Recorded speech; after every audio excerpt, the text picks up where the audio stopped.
Et bienvenue, traileuses, trailers, runneuses, runners, dans ce nouvel épisode du 5 km à l'Ultra Trail, podcast qui partage des conseils pour que vous puissiez courir et atteindre vos objectifs personnels dans la course à pied. Et salut les amis, bienvenue dans ce nouvel épisode du 5 km à l'Ultra Trail, à l'Ultra Trail, ultra longue distance. Je sais pas où je vais m'arrêter, mais pour l'instant c'est ce qui me plaît. Et tu vois, alors ultra longue distance peut-être pas, mais juste le fait de rentrer chez moi le soir et je vois les villages éclairés par les lampadaires, et du coup moi j'ai des châteaux, j'ai des sortes de châteaux, de belles églises, tu vois, et ça me fait trop penser aux courses la nuit sur les ultras, et j'ai trop envie en fait de me programmer une petite course, tu vois, perso, tout seul, mon petit délire, départ 20h, 21h à la frontale, et puis de me faire 2-3 heures de sortie longue le soir, voilà, la nuit, mettre mon réveil à minuit, tu vois, pour aller faire un minuit 4 dans la forêt, passer dans les petits villages éclairés juste par les lumières des villages, hein. C'est assez tamisé, c'est jaune. Moi, j'adore cette ambiance. Et c'est vrai que quand je rentre en ce moment, ça me donne envie. Ça me donne envie. Bon, après, il faut y aller, hein. Il fait froid, il y a du vent, c'est en train de tabasser gentiment. Et je crois que les températures vont continuer à descendre un petit peu. Et ça, c'est cool quand même, parce que ça sent un petit peu la neige. Alors, ma femme râlait un petit peu en disant « Ouais, d'accord, on va pas passer d'un été qu'on n'a pas eu à un hiver sans passer par l'automne. » Bon, bref, peut-être. Encore que là, les feuilles tombent et c'est plutôt sympa. Mais on a eu un petit coup de froid. En même temps, on est mi-novembre. Bon, à un moment, il faut que ça caille, quoi. Donc, c'est en train d'arriver, et pourquoi pas un petit peu de neige pour aller gambader dedans, tel un enfant sur sa luge. Bon, on n'en est pas encore là. Ceci étant dit, voilà, moi je souhaitais la bienvenue à Jérôme, qui fait partie de mon équipe. Alors je ne souhaite pas tout le temps la bienvenue d'ailleurs sur le podcast, et je ne sais pas s'il écoute. Je n'ai pas demandé, tiens. J'aurais dû lui demander s'il m'écoutait sur le podcast. Jérôme, voilà, il souhaite que je le prépare à l'Eco-Trail de Paris au mois de mars. Donc le 45 km, il me semble, et pas le 80, voilà, le 45 km. Et c'est vrai que moi je trouve ça plutôt cool d'avoir des versions trail, tu vois, à Paris. Enfin moi je trouve, ouais, c'est bien. C'est à la place de manger que des courses sur route, d'avoir des courses comme ça nature. Alors oui, c'est pas de la montagne, mais n'empêche, ça reste une course nature qui est parfois difficile, compliquée. Il y a déjà la distance qui est assez conséquente, hein. Et puis après, Paris au mois de mars, c'est pas cadeau non plus, hein. Ça peut être très difficile. Donc voilà, une bienvenue à lui pour ces 3-4 mois qu'on va passer ensemble. Maintenant, de quoi je veux te parler? Bon, j'en ai déjà parlé à un épisode vers le 82e, je crois. C'est comment s'habiller pour courir en hiver, parce que bah oui, ça commence à cailler vraiment. Et la question se pose de savoir, tiens, comment on s'habille? Et comment on s'habille? Alors oui, peut-être que vous êtes un petit peu tous au courant, mais je suis tombé sur un petit post où, alors je ne sais pas quelle marque c'était en fait. Ça se fait assez à vélo. En fait, c'est une espèce de masque, hein, que tu mets sur la bouche et qui recouvre le nez. Et je trouve ça plutôt pas mal, parce que quand on dit parfois et j'ai eu ces sensations aussi, hein, de respirer par le nez ou par la gorge, quand tu respires tout simplement, tu as l'air qui est tellement froid que ça te brûle la trachée, les poumons, la gorge, tu dis c'est compliqué. Et puis de respirer que par le nez, là ça te brûle les naseaux, là, ça devient, ouais. Et le fait d'avoir ce masque là, je me dis, alors ok, ça te freine un petit peu dans ta respiration quand même, hein. Mais néanmoins, ça doit te réchauffer un petit peu l'air que tu inspires, et peut-être que ça peut être une solution. Moi, je sais qu'à vélo, je l'utilisais pas mal. Après, il y a le nez qui coule. Bon, c'est pas forcément... bon, faut trouver le bon, hein. Il y a des avantages et des inconvénients. Ça, je te le cache pas.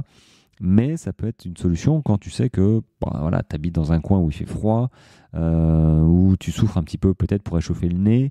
C'est vrai que moi, les oreilles, le nez, même quand il fait trop froid, j'ai le muscle des joues qui se fige un peu. Tu vois, quand j'allais dans les patinoires faire un petit peu de patin à glace, ou même un petit peu de ski quand je passais la journée en montagne, Ah, j'avais un petit peu les muscles de la mâchoire, tu vois, je vois comme ça, là, j'arrivais pas, toi, à bien me servir de mes muscles de ma bouche. Et c'était un petit peu embêtant. Donc voilà, si t'es un petit peu embêté là-dessus pour respirer de l'air frais, tu peux mettre un sort il y a deux masques comme ça, sinon un tour du cou que tu étends jusqu'à ton nez, et puis voilà, que tu changes à chaque fois parce que après ça devient un petit peu sale, hein. La sueur, et puis voilà, le nez qui coule. Faut pas que ça devienne un mouchoir géant sur toute ta sortie. Bref, et puis pour ceux qui ont le nez qui coule, alors j'ai une de mes coachées qui m'a posé la question. Bon, j'étais un petit peu embêté parce que elle a le nez qui coule en courant, et je pense que c'est pas la seule, hein. Moi aussi, hein, en ce moment j'ai le nez qui coule. Bon, moi je m'embête pas, hein, je te le dis direct. Je me bouche une narine avec un doigt et je souffle de l'autre, et ça sort par terre, hein. Et je fais ça des deux narines, un petit peu, tu sais, comme les footballeurs que tu vois parfois à la télé, là, ils se vident les narines. Ben moi je fais pareil, et pas mal de gens font pareil. Maintenant, si tu te sens pas de faire ça, bah oui, moi je vois que le mouchoir. Après, peut-être que quelqu'un a une idée, je ne sais pas. Je serais assez friand d'avoir vos idées pour ceux qui utilisent peut-être d'autres solutions que le petit mouchoir, ou expulser comme je fais moi en me bouchant une narine puis l'autre, en soufflant tout simplement par le nez. Moi, j'en vois pas d'autres. Alors, j'ai pas demandé à ChatGPT, hein, l'IA, je sais pas, il faudrait que je lui pose la question. Mais si toi tu utilises autre chose, je serais très curieux que tu m'en parles. Donc, comment s'habiller en hiver et pas en été? Mais en fait, c'est assez simple, si ce n'est qu'il faut quand même trouver un petit peu chaussures à son pied, ou vêtements à son corps, ce qu'on apprécie le mieux, parce que tout le monde est un petit peu quand même différent. Est-ce que toi, 10 degrés, ça te pose vraiment un problème? Est-ce que 12 degrés, ça passe? Moi, je sais qu'au-dessus allez, au-dessus de 10-12 degrés, ça dépend s'il y a du vent ou pas. S'il n'y a pas de vent, un t-shirt manche longue, ça me suffit. Maintenant, s'il y a du vent, c'est vrai que c'est compliqué. Le vent, en termes de ressenti, hein, tu perds quelques degrés. Donc, s'il y a vraiment du vent, je pars avec un coupe-vent, tout simplement. Maintenant, en dessous de 10 degrés, là en ce moment, il faisait 6, 7, voire 4 degrés.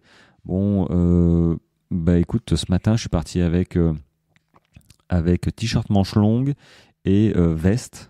J'avais pas de gants, j'avais pas de tour du cou, et finalement j'étais dans la forêt, j'étais protégé du vent. Mais j'aurais dû courir ailleurs en plein vent. Je sais que j'aurais eu froid aux oreilles, j'aurais eu froid aux mains, et je sais que il y a des affaires. Alors je les avais pas, les miennes étaient au sale. Bon, mais il y a des t-shirts manches longues avec des moufles au bout. Notamment là, moi j'ai pris une Red Light avec les moufles au bout.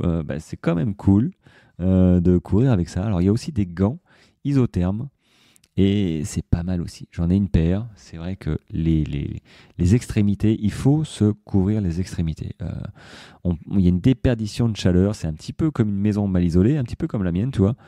Quand je mets mon poêle à chauffer, ça monte sous mon plafond, et j'ai de la hauteur, hein, un grand plafond. Mais le problème, c'est que vu que c'est mal isolé, pouf, ça part. Et je me refroidis. Je me refroidis alors que mon poêle, il tourne. C'est à peu près pareil. Si tu te couvres pas la tête, par exemple, la chaleur, elle se barre, elle part, elle reste pas. Et tu te refroidis par le crâne. Le vent, notamment, hein, ça calme un petit peu. Et tu peux avoir vraiment des soucis, parce que le corps lutte pour contrer ce froid. Et oui, toute l'énergie que tu mets à essayer de rester un petit peu au chaud, c'est toute l'énergie que tu ne dépenses pas ou tu n'économises pas plutôt, pour durer dans ta séance, pour courir plus vite, plus longtemps. Donc c'est un problème quand on a froid aux oreilles, quand on a froid à la tête, quand on a froid aux mains. Il faut absolument les couvrir. Maintenant, il y a la technique pour le reste du corps, notamment le haut, hein, la technique des 3 couches. Les 3 couches, bon, c'est pas... Est-ce que c'est une obligation? Non, c'est pas une obligation. La preuve, moi je prends qu'un t-shirt manche longue et un coupe-vent. Donc finalement, je n'ai que 2 couches. Mais ça dépend vraiment. Ça dépend vraiment du froid, en fait, hein, parce que bon, quand il fait 8 degrés, est-ce qu'on peut dire vraiment que ça équivaut, c'est comparable à moins 5 avec du vent, de la neige? Là, pour le coup, peut-être que ça va arriver d'ailleurs, hein, mais il faut vraiment se couvrir. Et c'est vrai que un petit t-shirt manche longue avec un coupe-vent, à -5, plus le vent ressenti -10, et il suffit qu'il neige, il y a des chances que ce soit limite pas assez chaud. Voilà. Donc là, il faut se connaître, il faut savoir un petit peu s'adapter aux éléments, mais toujours est-il que 3 couches, la première couche, c'est pour rester au sec. C'est essentiellement pour garder notre peau au sec. Donc il faut, moi je t'invite à éviter le coton, vraiment, dans cette première couche, hein, parce que ça retient l'humidité. Et en plus, ça met du temps à sécher. C'est-à-dire que ça devient mouillé et ça reste mouillé. Et du coup, tu as la sensation de froid qui reste dedans et c'est vraiment pas bon. Donc moi, je t'encourage à prendre des tissus synthétiques comme le polyester ou le polyamide. Bref, tout sauf quasiment le coton. Après, il y a pour cette première couche, hein, il y a des manches courtes ou manches longues. Bon, moi, je préfère clairement les manches longues. Pourquoi? Parce que quand tu mets des manches courtes et que tu mets un coupe-vent par-dessus, il suffit qu'il y ait un petit peu de vent, tu as quand même la sensation de froid sur tes bras. Et moi, ça me passe, ça va pas. C'est comme si j'avais rien. Et c'est vrai qu'avoir des manches longues, ça retient aussi la chaleur. Donc, quitte à se couvrir, autant se couvrir correctement. Maintenant, s'il fait 12 degrés, peut-être que tu auras trop chaud aussi. Voilà, il faut se connaître, hein, il faut sortir, il faut expérimenter. Maintenant, la deuxième couche, elle va servir, elle a un rôle d'isolation et un petit peu comme la première, là, de conserver la chaleur corporelle. C'est ça, isoler et garder la chaleur. Donc, pareil, moi je te conseille pour les vêtements techniques. Alors, vêtements techniques, la différence entre vêtements techniques et une vêtement normal, c'est que normalement, ils sont plus légers. Vraiment, tu gagnes en poids global du vêtement. Donc moi, je t'encourage à chercher des polaires, tu vois, légères, vraiment, qui permettent de garder la chaleur. Alors, est-ce qu'on transfère l'humidité vers l'extérieur, tu sais, une espèce de respirabilité comme les vestes pluie? Bon, la respirabilité, ça reste à voir. Je pense que ça a vraiment ses limites et qu'on n'en voit pas vraiment les bénéfices. Enfin, bon, bref. Deuxième couche, polaire, légère. Pas trop grosse parce que faut pas que tu sois engoncé, tu vois. Faut pas non plus que tu surchauffes dans ta veste. Donc polaire légère, hein, qui permet d'isoler, de conserver la chaleur vraiment. Et est-ce que moi je te conseille de prendre une polaire qui soit pas trop ample non plus, mais pas trop collée près du corps parce que tu as déjà ta première couche qui est, elle, collée près du corps. Moi je te conseille de prendre un t-shirt qui colle, tu vois, la première couche. Ça marche très bien. D'ailleurs, là, en ce moment, il fait un petit peu frais chez moi. C'est comme ça que je suis habillé. J'ai un t-shirt manche longue près du corps et ça m'isole vraiment. Ça me remplace quasiment un pull. Donc, cette première couche, elle est hyper importante. Donc, deuxième couche, moi, je t'encourage à mettre une petite polaire légère. Petite polaire légère, hein, c'est typiquement pas forcément estampillé polaire, hein. Ça peut être les t-shirts manches longues un petit peu épaisse que j'ai d'ailleurs Red Light avec les moufles.